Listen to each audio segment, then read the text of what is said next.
자, 여러분 안녕하세요. 오늘은 당뇨약 췌장에 무리를 주는가 라는 주제에 대해서 말씀을 드리도록 하겠습니다. 자, 원래 이제 이 주제는요, 어떤 분이 질문을 해주셨어요. DPP4 저해제의 작용 기전이 어떻게 되느냐. 그 약이 이제 췌장에 무리를 주지 않았느냐. 뭐 이런 이제 질문을 하셨는데, 그거에 대한 답을 준비를 하다가, 그냥 이 당뇨약 중에서 이 췌장에 무리를 준다라고 이제 생각되는 그런 것들을 좀 정리해보는 게 어떨까 싶어서 영상을 준비를 하게 됐습니다. 자, 사실은 이 당뇨약 중에서요, 이게 췌장에 무리를 준다라는 표현이 굉장히 뭐 여러 가지 의미로 쓰일 수가 있는데, 일단은 일반적으로는 베타 세포가 이제 인슐린을 분비를 하죠. 췌장의 베타 세포가 그 기능을 이제 떨어뜨린다라는 의미로 이제 무리를 준다라는 의미가 말이 이제 그렇게 사용이 됩니다. 그렇다면 이제 이 췌장을 자극을 해서 췌장을 이제 자극을 해서 인슐린 분비를 촉진하는 약들이 있죠. 인슐린 분비를 이제 촉진하는 모든 당뇨약은 다 췌장에 무리를 준다고 할 수 있습니다. 췌장에 무리를 준다. 자, 여기서 이제 췌장의 무리라는 거는 제가 이제 아까 말씀드린 그 베타 세포의 기능을 좀 떨어뜨린다. 요런 의미로 사용을 하고 있어요. 그러면 그런 당뇨약이 뭐가 있느냐? 이제 썰폰 요소제가 있습니다. 썰폰 요소제. 얘는 췌장을 직접 자극을 해서 인슐린 약간 쥐어 짜내는 그런 느낌이에요. 그리고 이제 매글리티나이드, 영어로 하는 게 더 편하죠. 매글리티나이드 이렇게요. 이제 이 약은요, 썰폰 요소제랑 이제 똑같은데 작용 시간이 굉장히 짧다고 했죠. 그래서 딱 치고 빠지는 그런 느낌의 약이고, 그리고 이제 DPP4 저해제가 있어요. 저해제. 근데 DPP4 저해제는 이 중에서도 약간 좀 특이한 작용 기전을 가지고 있는데, 뭐냐면은 얘는 인크레틴이라고 하는 장에서 분비되는 어떤 호르몬이 있습니다. 인크레틴의 분해를 억제하는 거예요. 분해를 억제하는 거예요. 그러면 인크레틴의 분해를 억제하니까 어떻게 되겠어요? 인크레틴이 증가하게 되겠죠? 원래 분해돼서 없어져야 되는데 분해를 억제하니까 증가됩니다. 그러면 이제 어떤 일이 일어나냐면,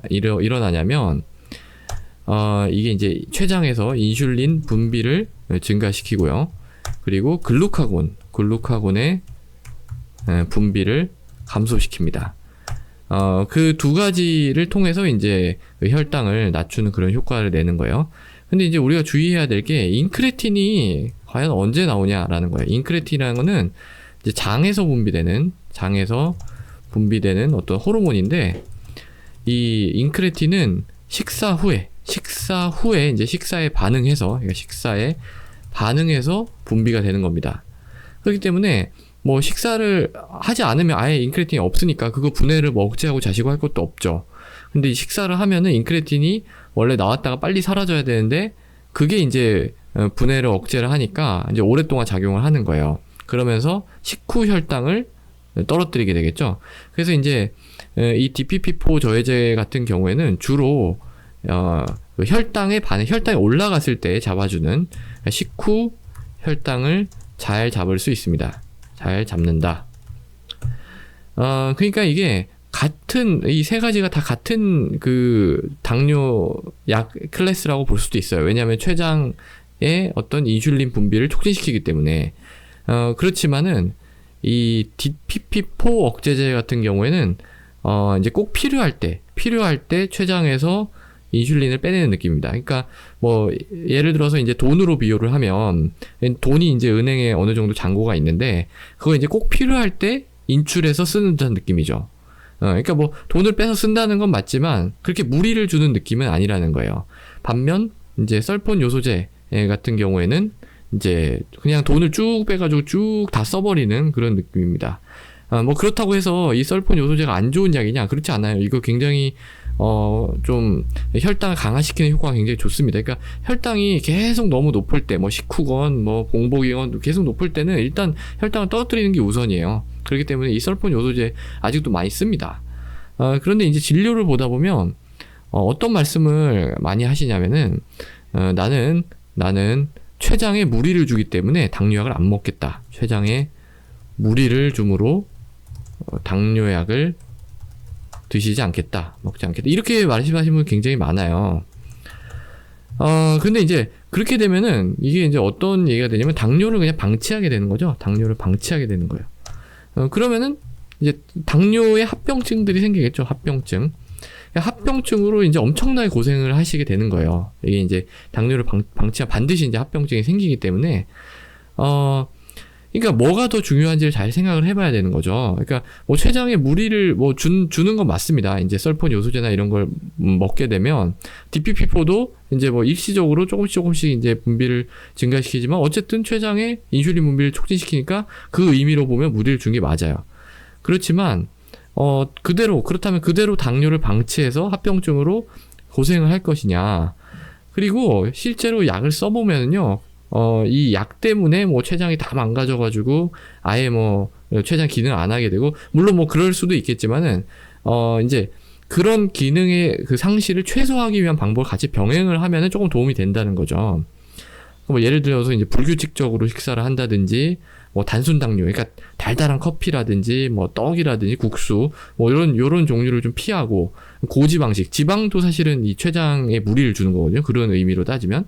그러니까 그런 것들을 최대한 줄이면서 우리가 당뇨의 합병증을 막기 위해서 혈당을 최대한 낮추는 그런 전략이 필요하겠죠.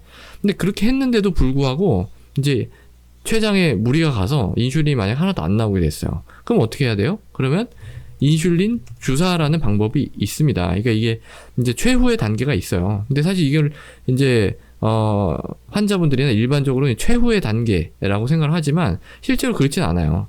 그러니까 지금 이제 췌장에 무리를 준다라는 게 인슐린을 췌장에 쥐어 짜는 그런 의미로 사용을 하고 있잖아요.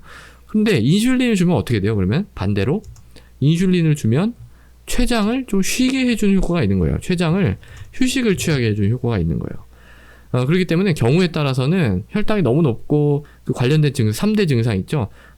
다갈, 다뇨, 다음, 이렇게 막 갈증, 그리고 막 물 엄청 마시고, 그러다 보니까 소변도 엄청, 이 증상이 너무 심하면은 일단은 뭐 췌장을 자극해서 이렇게 하는 게 아니라 일단 인슐린부터 먼저 쓰기도 합니다. 인슐린 먼저 썼다가 조금 안정이 되면은 이제 먹는 약을 받고 뭐 이런 경우도 있어요. 그렇기 때문에 인슐린 주사가 반드시 최후는 아니다. 그러니까 췌장에 무리를 주는가, 요 이제 관점에서 따져보면 인슐린이 제일 좋은 거죠. 사실은 그렇게 따져보면은. 그렇기 때문에 일단은 그 당뇨약이 꼭 뭐 췌장에 무리를 주지 않는 약도 많아요. 그리고 그래서 그런 거랑 병행해서 약을 쓰면은 일단은 혈당을 잡아서 당뇨의 합병증을 예방하는 것이 중요하다라는 점에 대해서 말씀을 드립니다. 자, 그래서 오늘은 췌장을 자극하는 그런 당뇨약은 설폰 요소제, 메글리티나이드, DPP4 저해제가 있는데, DPP4 저해제는 식사 후에 이제 작용하는 거기 때문에 췌장에 무리를 주는 그런 정도는 조금 덜한 느낌이 있다. 그리고 이제 조금 무리를 주더라도 꼭 필요한 약을 써서 이 당뇨의 합병증을 예방하는 것이 중요하다라는 관점에 대해서 말씀을 드렸습니다. 감사합니다.